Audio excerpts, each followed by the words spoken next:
have Klay Thompson available and completely healthy after he was undercut by J.R. Smith in the first quarter of the Game 1 win.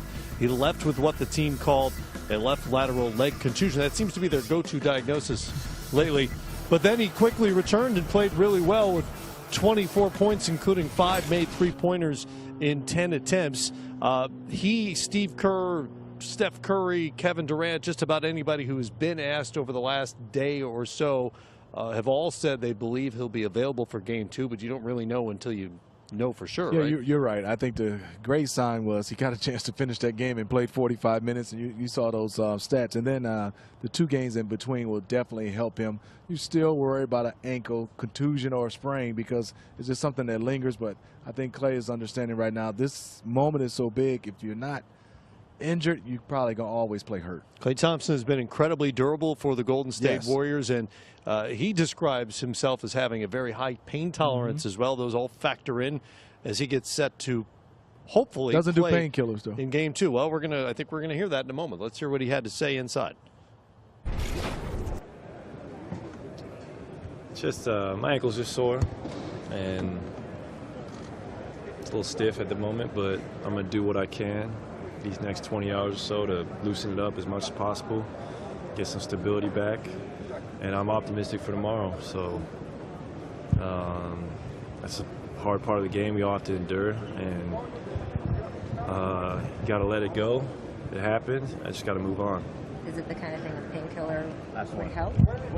I'm not even sure. I've never tried one of those. I'm going to do everything I possibly can to play tomorrow. Nothing to keep you off court tonight. I don't know. How's the game today? It's not good. The more I watch that replay, it pisses me off. It's just, What pissed you off? I don't know. That's a tough play on the ball. And then just to tumble in somebody's legs like that, you got to move past it, but it's life, and I'm going to be better from it. It's just a minor setback. But I don't think it was intentional. That's interesting. Klay Thompson said at the end there he didn't think it was intentional, but he wasn't happy about the way J.R. Smith came tumbling into him.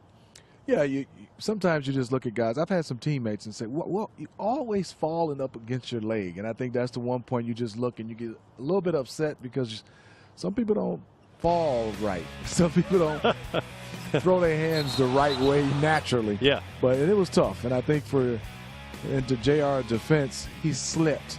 Yeah. And that's the one thing JR couldn't control himself after that. And I think that's where, if you look back, Klay and all of us, we got a chance to see it wasn't intentional.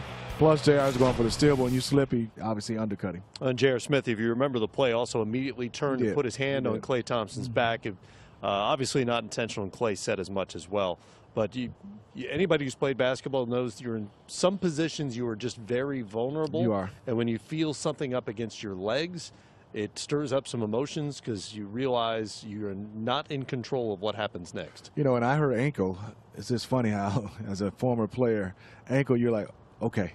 Not that ankle could be severe as well, Right. but I thought it was knee when I first saw it. But for it to be ankle, yes, he's going to be sore, but it was just a sign of relief for everybody who's played the game that wasn't his knee.